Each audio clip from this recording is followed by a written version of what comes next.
people say club soccer here in America is expensive, but when you take all of those things, the admin, the insurance, the organization, refs, and everything else, and then work it out at a per hour rate for each family to pay for their kid to attend practice and to attend games, it came out at something like the average cost to play club soccer, $10 an hour. Hi, everyone. This is episode 9 of the Youth Soccer Podcast, and we are joined today with Paul Spacey and Ricky Collett, and myself, Philip Walsh. And today we're going to go into the world of costs. Costs in youth soccer, costs in professional game and watching matches. And that's going to start us off with a little bit of a hot topic at the moment, and that's the cost of World Cup ticket prices. I'm not sure what's been said about around the world, but certainly for me, tuning into a lot of English media, there's a lot being said about it, and mostly everyone is talking about how expensive the costs are, and they're too expensive. But maybe we can have a different perspective, or maybe we can double down and agree with them. Fellas, who would like to go first? Has anyone got an opinion on the World Cup ticket prices at the minute, or leading into the next World Cup? Well, first of all, obviously the World Cup's being held 2026 in the summer here in America, Mexico and Canada as well. But everyone knows it's the wealthiest country on earth, and maybe FIFA have decided to take advantage of that. I think this is the first time that I know of where tickets are being resold in an official way. I think previously you bought a World Cup ticket. If you want to resell it, you go ahead and do that yourself. Now it's being done on an official platform, from what I understand, through FIFA or through a third party, but FIFA get 15%, I think, of the buyer and seller fee, both sides. Right. So FIFA are basically raking it in. And my understanding also is that the prices in general are much higher in terms of the starting point, originally buying the tickets, than any previous World Cup. What's interesting I've heard, Paul, is they're trying to seek about 3 billion out of it, out of, I think, 7 million tickets. So there's 7 million tickets across the whole of the World Cup, and there's a revenue that they're seeking that's 3 billion. And FIFA is supposed to be a non-profit organization. So maybe I'm a little bit wrong here. Maybe it's not just FIFA receiving the money. Maybe there's the stadiums, the cities. I don't know. I don't want to say anything else because I could really go down a little bit of a tangent here. But do we have any idea why 3 billion has to be made on this game and not just focused on the event itself? I think we need to understand, first of all, how we got to this point with regards to the cost of the tickets and just the finances in general, Phil. If we just go back, obviously football, soccer, it's a working class sport, always was. But then once the TV broadcasting rights got involved and the big companies got involved, the supporters kind of became customers. And if you grew up in the 80s and 90s, you would have witnessed that when Sky TV came in England, and then it just got aired across the world. So it's not a surprise that we're at the stage now whereby tickets are the cost at what they are. And also, back in the day, if you were to resell a ticket, that was an arrestable offence in England. So it's kind of interesting for me now to see that FIFA are actually being a part of the resale. And I think Paul said 15% either side, so buying and selling. So what was once illegal is now legal because FIFA's doing it. So we've come a long way. And I smiled when someone said to me, we should register for the World Cup tickets. I just smiled because those tickets, they're not coming to us. They're not coming to the regular man on the street. They're going to corporate hospitality. And some of them are. Some of them, maybe a handful. A small number. Yeah. I don't know if you know, they advertised it as being able to be relatable to the average working man by saying there was this tier of tickets that are $60. I think that's the cheapest tier. And then it kind of shows you where those $60 tickets are, high up in the stands, and there's like, I don't know, it might be 50 of them or something. Yeah. I've seen it and heard it all before, Paul. The tickets, they're not going to the regular person. They're just not. A handful will go per game. I've seen it time and time again. Go ahead, Phil, step in. I'm going to step in. Who is the regular person? the regular person. So, for Yeah. example, we're in California. Yeah. We're residents of California. We're the regular people. We're not corporate. We're not hospitality. We're not ticket touts. We're not online resellers. We're just the regular people who have grown up with the game, love the game, play the game, watch the game, whatever it is. The tickets don't come to us for these types of events, Okay. as has been proven by what we're discussing here in terms of the costs and what FIFA are doing in terms of reselling. It's been going on for years, boys. It has, and it's just got to the point now where it's so obvious and blatant that, like I said, FIFA are actually involved in something that was once illegal. So there you go. The funny thing is, Ricky, if I needed tickets to something, I feel like I'd come to you. I've heard you can get Man United tickets. Yeah, back in the day, Phil. But I tell you what, honestly, since the TV came in, it all changed. It all changed, and I had a front row seat to it. So, World Cup, biggest event probably in the world, biggest sporting event arguably in the world. Well, it is the most viewed event. Okay, there's money to be made. There's money to be made, and across 3 countries as well. Like it's it's going to be a big one. It's going to be a big one. So what's good about this podcast is we just don't. I think you're saying exactly the right things, Ricky. I'm completely on board with you.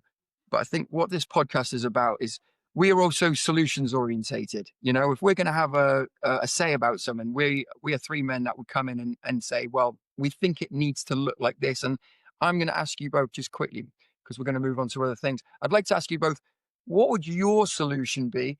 And just be ready, because I might ask a few more questions about it, because the details in this go very, very deep.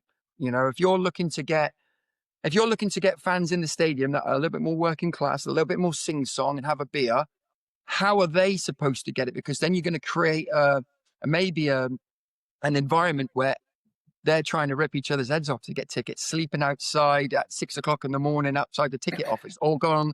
Most these days are online, and there's a lot of people that are highly technical that know how to work a system online to get tickets faster than anyone else. The plot just thickens more and more the more you go into it. So I just wanted to, but I've got a couple of solutions I'd like to sort of share with you, and I'd like them to be scrutinized by you guys. What solutions do you have, Paul? Anything? Well, we don't want to stay on this one too long because it's the introduction to the podcast, obviously, and I don't really have any solutions. I'm not an economist. I don't know the exact way to distribute the tickets and what price levels to put them at so that it's fair for everybody. And like you just said, there's always going to be people that take advantage of whatever system is set up anyway. That's what happens when money's involved. So I don't know what the solutions are, Phil. What the solution should not be is to price out the normal people. And I'll just describe normal people as the peasants. That it feels like the peasants get screwed with everything, and this is no different. Your average fan is the heartbeat of soccer around the world. Without it, I don't know that the game would exist. Yeah. And these peasants, sorry, Paul, these peasants that we talk about, I've got element of peasant in me, so I'm happy to admit that. But I mean, they're usually the louder and the more they enjoy they seem to enjoy the game a little bit more. They get involved in the match. They're passionate. Yeah, they are. They get involved in it. They're happy to sing. They're happy to let a lot of angst out at the stadium. I think it's a good location for it. Yeah, and the corporate thing, just giving corporate people that are wealthy, whatever. Roy Keane summed them up years ago when he said they're in the boxes or whatever they were in, eating prawn sandwiches. They're not going to be screaming and shouting on the sideline. We've talked about this in previous podcasts, how important it is to have a great atmosphere on the sideline. Yeah. Go on. At the same time, they're human beings as well. We don't want to make them to be wrong or anything like that. They'll be adding some sort of resource or some sort of attention to the game that I think is very important. So I just think what we have to, I believe what we have to stay a little bit open to everyone. Everyone's human here. What do you think, Paul? Yeah, we're not dehumanizing anyone. What's corporate bringing to the game that benefits it aside from money? Tell me one thing aside from money. Well, nothing. I'll tell you that now. Give it to the schools and the clubs. Give it to the schools and the clubs. Let the kids in the ground. That's what needs to happen. If you want an atmosphere, the kids are the life of the sport. Yeah. So let's just give it there. Let's finish off on that. Give it to the schools. Give it to the clubs. End of conversation. FIFA. Cheers. And also, just for me, I'd like to see the fans that have been to all the qualifiers that have travelled around Europe. I think they should Yeah. have first dibs on should. the tickets. I think in some associations, the FA have this a little bit. I think those fans are getting priority for some tickets. My understanding. Yeah. All right. So well, there's some of that. yeah. Okay. Great. We're moving on. We're staying in the economy style conversation, and we're now talking about. Remind me again, Paul. We are talking about costs in youth soccer. Just the costs overall, yeah, costs Yeah. to play club soccer or youth soccer in whatever country it's in, and yeah, what are the pros and cons to that, and all the things surrounding it, I guess. Okay. All right. So where do we want to start here, Ricky? What we seeing here? I think you were pretty open, and I think you were pretty assertive about your opinions talking about World Cup ticket prices. What about youth soccer? Where's the money? Is the money getting funneled right? Is it too expensive? What's sort of happening? Would you want me be a bit more specific about my question? Because I can go into specifics as well, but I'd like to just hear your general sort of understanding or opinion on that matter. We're obviously starting here. We're talking about America youth soccer. Yeah, we're I was talking gonna say- about we're talking about. I was going to say that Yeah. I only know it based upon America now because I wasn't involved in youth soccer over in Yeah. England. So over here, obviously, American dream, and all that is everything's a business. Okay, so that's the first thing, and the sport has become very commercialized. I'm not going to criticize it too much because it's what's provided me with a living for the last 10 years. What I will say though is that I feel as though a more tiered approach might be appropriate. We have these different leagues and different standards, and I feel as though that kind of gets taken advantage of a little bit. It's not necessarily usually when you pay for something, it's the quality and level of service that will dictate the price. Generally, if you pay more, you're generally supposed to get a better product or a better service. I don't see that here.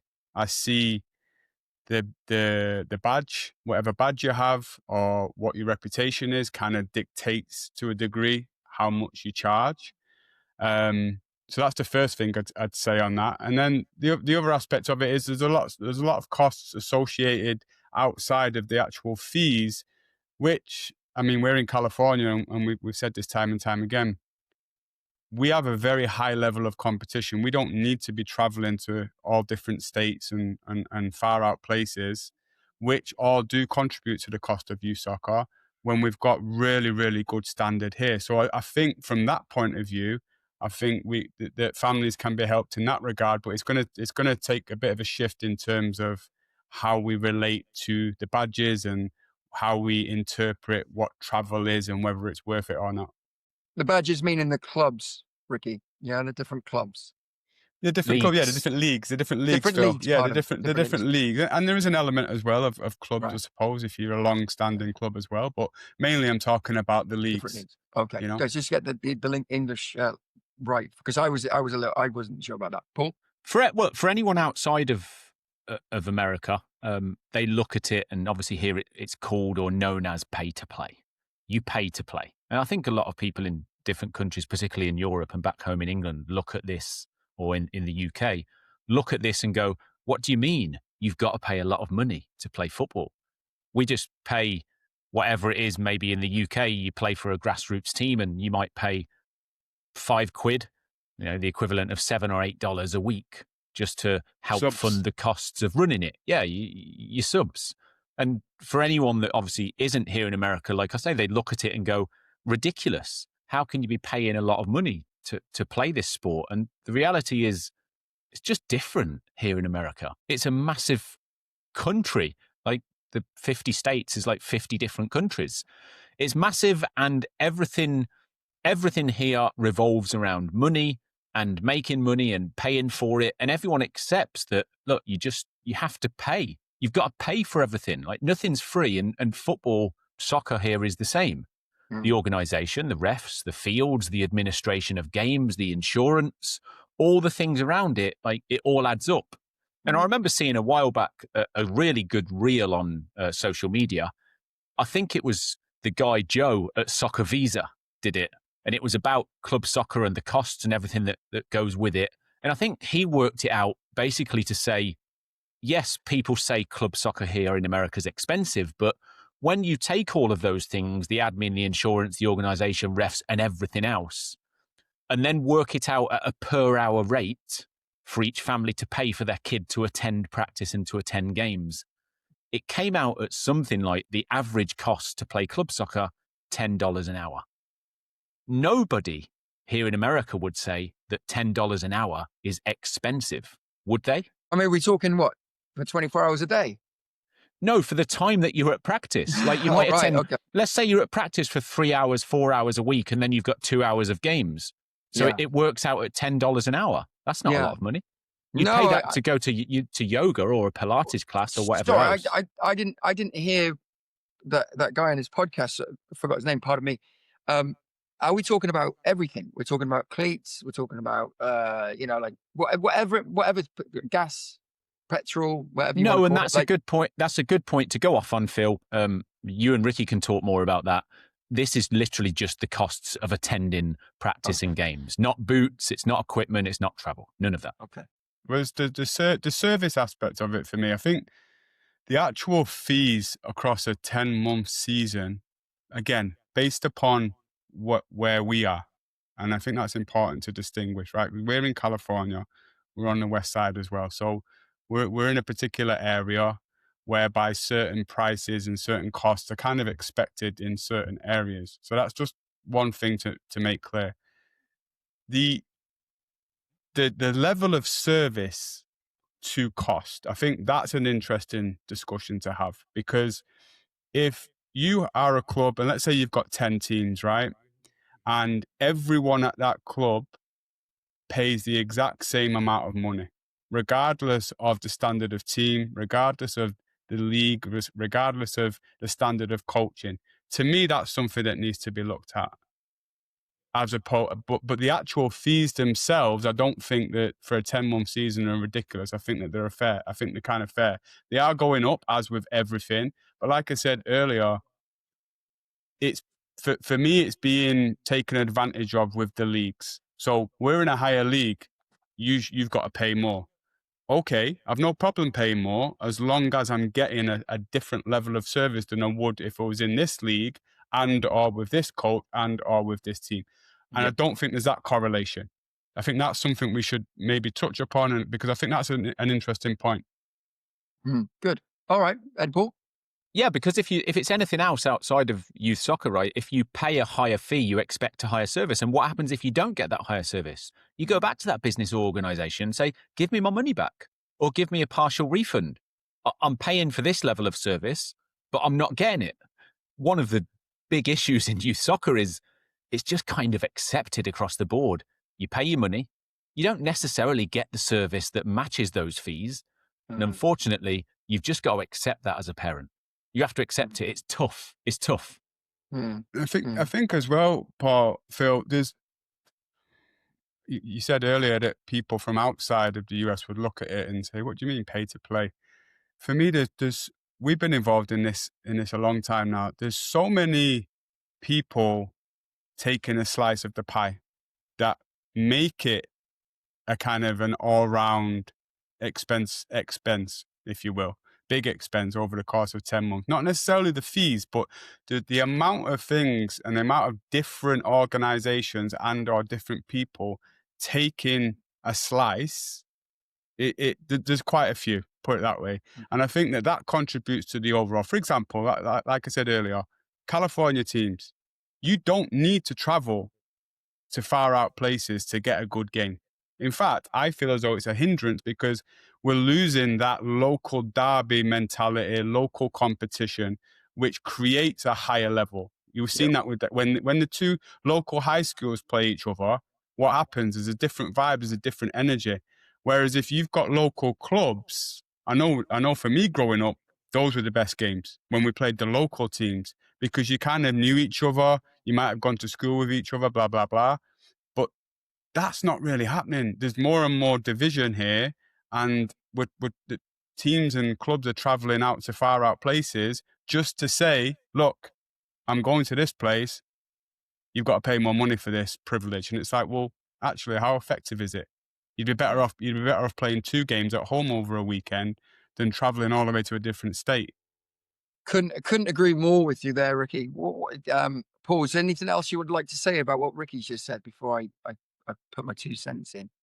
No, I'll touch quickly just on coaches before you add your 2 cents, Phil. A lot of people that look at club soccer outside of America and also inside here, they say, oh, coaches must be making a lot of money because we pay a lot for club soccer, so the coaches must be wealthy. Not true at all. Not true at all. Coaches are definitely not getting rich. In fact, most coaches are not really earning a lot of money at all for the hours and the time that they put in. And realistically, clubs are not getting rich either. They're not. Maybe some of the mega clubs got a few dollars in the bank, but generally speaking, clubs don't have millions of dollars in the bank. No, absolutely. I think you're both speaking speaking gospel to me. I think it's a really important subject, and I'm glad that we've come across it. Where did it start to go wrong? Like this, part of my 2 cents is asking the question: does anyone know where it started to separate in that way? Was it ever local? You've been here a lot longer than I have. I can't. It seems like it's getting more spread out in terms of distances and games. It doesn't feel like it's coming together. So one, there's two parts to what I'm saying there. One is, does anyone know how it started to happen? And second one is, what's the solution here again? I think if you think about it, when things become a business, and let's say you're in an area and there's 5 clubs, what can you do to make yourself stand out? Right? That's kind of a business rule 101. If you've got all the clientele are in a particular area, what can you do? Okay, here's a brainwave. Let's start a new league with all these different teams outside of the local area and say that it's an elite league, right? And the standard is better, and you're gonna get to go to this venue and this venue, blah blah blah blah blah blah. And something to do with colleges as well, Ricky. Is that right? There's some sort of a college aspect to it. It's like they only look at certain leagues. Yeah, I Or is mean, that- yeah, I know the league you're referencing, but just regardless of that though, Phil, Right. in terms of you start off local, and then there's this element of we've got to get bigger, we've got to spread out, Mm, right? Not taken into account, actually, we're actually in a place which has got really good teams and good competition. We can keep it local and still visit these places, but we don't have to do it every week, mm, right? mm. So I think that once that mentality kicks in, right, we need to get bigger, we need to distinguish, we need to make ourselves look different to everybody else. The creation of all these different leagues, I mean, since we've been here, I've lost count of how many different leagues there were, different levels, different brackets, different flights. It's crazy, and everything's just become fractured. So when that's the mentality that we've got to go elsewhere to do it or to stand out, that's your Mm. answer. Or Yeah. that's what I feel is part of the answer as to Yeah. why that local aspect Yeah. changed. Now, I'm not saying it's a terrible thing, because I think No. that you do have to grow, you do have to reach other places, but when everybody's doing it and there's so many of them doing it at the same time and so many different leagues popping up and then closing, kind of makes a bit of a mockery of it, to be honest. Interesting. Paul? Well, you know when money is really the driving factor and coming into an industry when you start hearing about private equity firms paying and taking over and buying this and that. And that's Mm. part of youth soccer now. There's private equity firms involved. And look, youth sports is a multi-billion-dollar industry here in America. Massive, massive amounts of money. Massive incentive for people to say, I want my organization to be the biggest one, to scoop up as much of that financial pie as I can. Do you feel the same way at the tournaments, Paul? You know, sometimes I feel like it's going to Costco at Christmas. You know, not to mention any tournament names, but it really feels like just let's get them in sight like sardines, let them play their matches, and then they can all sit in a load of traffic on Upsell the 'em. way out, and they're going to pay like a fortune to park there. You know, and it's to me, it's like a real put off. We wouldn't have that in England. And I believe we've got a really strong heritage and a good framework and foundation to our whole pyramid grassroots league structure. Hence the reason I think the Premier League's the best league in the world, based on how we treat parents and players at such an early age. Their introduction to the game. I didn't see that. I didn't feel that in England. And over here, I love the attention aspect, but I'm a little bit questioning about how we're treating the human Well, being. remember, there is still, it isn't like there aren't opportunities to play for free here in America or to play for really low costs. There's recreational soccer. The biggest organization in the country is obviously AYSO, which is founded on inclusivity and having as many people take part as possible and keeping the costs really, really low. So you can play soccer here if you want and not pay much money. Yeah. The downside is, unfortunately, what goes along with that. Generally speaking, you're not getting good coaching, and you're probably not playing against very good players and teams. So if you're serious about playing soccer and you want to improve and be challenged and have your kid in a difficult testing environment, Yeah. like recreational soccer is probably not going to provide that for you. Good. And I think 100% right there. This one's a little bit to be continued, I think, for us here. And I just want to say, I think it's better than having no soccer. I'd rather, I'm happy in the country that there's an energy and there's a focus and attention on soccer, because I think it's a very, very beautiful game. I think it's a game that can really help society. So I'm glad that there is something here and it's got that attention on. We're just questioning about tweaking it and making it a little bit better, but it's better than nothing. Moving on, if that's okay. Sorry, Paul. Let me just quickly ask you to one more thing. Let's say it was free. Let's say the leagues were free here, and it was free to take part and free to come to training. Does free sometimes mean less commitment? So would people be as committed if it was just free? I don't know. You answer that. Yeah, I think you get a mixed bag. I think you get some people that would be like, right, it's free, we don't have to turn up, and then they start realizing that if a good coach would probably dock them a few minutes for not turning up. So it's like, in the end of it, whether it's free or not, it's all about commitment and intention. And what what you're trying to do in your life and what you're trying to do in the game, regardless if it's free. For me. Mm-hmm. I hope that answers your question, Ricky. No, the commitment level would be completely different, as would the standard. That it would be completely diluted because there'd be more and more people just rolling up for a bit of recreational activity. But yeah, no, not in terms of club soccer, what we're involved in. Not for me. You've got to. People value things that they pay for. If you give someone something for free, they think it's not got as much value. It's just the way we're wired. So you're going down the road of socialism there. Yeah, we'll go into that. Well, we've finished on this though, aren't we? We're gonna take some questions now, Phil. Paul, what's the first one? What we got? I had this sent via social media earlier in the week. Good question, actually. One of you two can answer this. My kid's on an ECNL team and wants to be held accountable by the coach. We moved to this team because we heard it was a strong coach that holds kids accountable, and I want that for my kid.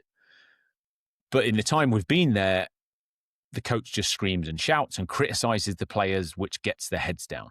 And a lot of the parents feel the same. It's just too much. It feels like the coach is crazy. What advice, Phil, would you have for that parent and maybe also for the coach? I think, Ricky, you're gonna take that one on you, Ricky. Where to begin with this one? First of all, careful what you wish for. I don't want to spend too long on this because I think we could probably do a whole episode on it. Yep.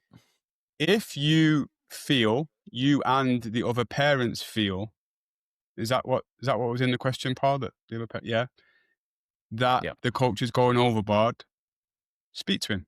Yep.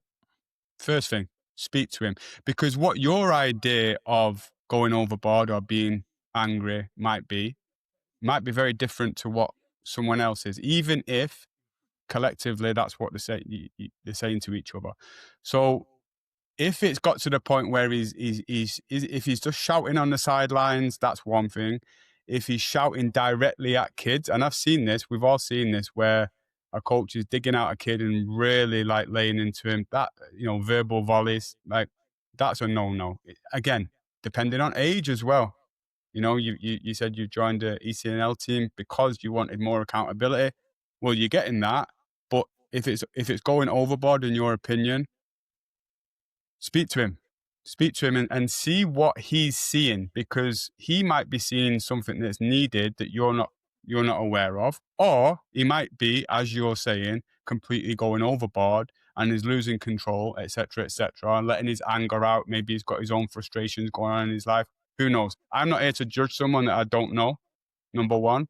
So the best thing to do, what I would say, is speak to him calmly, ask him what he's seeing, ask him why he feels the need to do X, Y, and Z, get a response from him, and then reevaluate and see what's going on. That's what I'd do if I was to just try and answer it like on this podcast now. I mean, there's so many other layers to it, but that's probably where I'd start. Yep. Some coaches don't like to be asked questions. Like, they don't want the No. parents coming questioning them, saying, why are you doing this? Why are you doing that? And I think some of that stems from insecurity. They're insecure about being challenged because Yeah. they don't want their authority challenged. But I'd say the same thing as you, Ricky. As a parent, you're paying. Go and ask the coach to his face, why are you doing this? Why does it feel to us that like you're going crazy at the kids? Just explain it to us and let's have a conversation. Normally that will resolve things. And also, Paul, he might see that as a challenge, but if you approach him tactfully and say, look, this is what we're thinking, can you just help us understand it a little bit more? Again, wordplay and how you approach, don't get off to a bad start and say, why are you doing this? Don't challenge, ask a question. I think we touched on this in a previous podcast. The coach and parent aren't supposed to be on separate teams. You're on the same team. You both want the kids to do well. And that means you've got to communicate and figure out issues and problems so that it helps the kids be the best they can be. Great. Well done, fellas. Really good question, that. And just moving forward, just the last question. I'm going to wrap it up. Question for you, Paul, if that's okay. I was speaking to a parent in the week who said when they watch their child playing soccer in a match, they feel like they are humbly just watching like a game of tennis that goes back and forth. And they'd like to know a little bit more about what the coach might be saying about the tactics, or, just a different aspect of the game that maybe they can spot and be like, oh yeah, I never saw it that way before. Maybe it might be, like you said, might be a tactical or strategic aspect of the game. What advice would you give to that parent to, brush up on their skills and their knowledge on the game? That's the advice. Brush up on your skills and knowledge of the game. I mean, if you're putting your kid in an activity, you want to know what it's about, right? I don't know that you want to go into that blind and just go, I'm placing 100% of trust in this person or this organization to my kid, this little gem of my life. I'm just going to place all of my trust in you as a person and you as an organization. And I don't know anything about it. And I'm just going to go ahead and do what you want. I'm going to trust you. I wouldn't be able to do that as a parent. So educate yourself a bit by watching games and learning a bit more about the sport so that when it feels like it's going back and forth like a tennis match, maybe watch some of the top level games and understand it better so you know why sometimes it goes back and forth like a tennis match and why certain things happen. Again, if you take your kid to the dentist or the doctor, they're the experts. I understand that.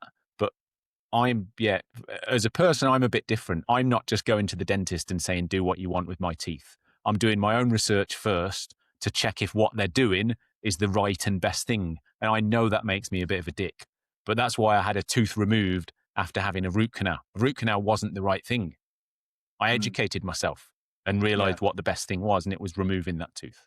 So anyway, don't get me started on going down the rest of your teeth are looking great, Paul. And I've actually I know they are. They're fantastic. We're English here, so I've actually taken some advice off you about the teeth, and I got a really good grading from the dentist as I come with the what was it called? The remineralization liquid. Yes. Yeah, loved it. Oh, but we're going off on a tangent. We're going off on a tangent, Completely. fellas.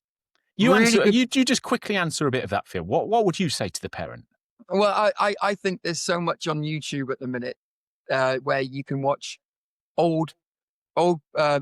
managers or current managers or old managers talking about some of the games that they were in, and they have it like a chessboard, and they're having like a conversation with someone on YouTube about the tactics. And I think I personally think they're a little bit boring, but I can understand there's some probably information in there about how coaches' minds work. And now these are the best coaches in the world, but I think it's really important. I can't remember the name of the channel, but they do. Do you know what I'm talking about, Ricky? Do you know what I'm talking about? It's like Rafa Benitez would be there and he'd be stood over a table and be like, Yeah, I've "Oh, we seen played it. against Manchester United and we had to do this and we were worried about this player, so we had to move him there. We had to move this."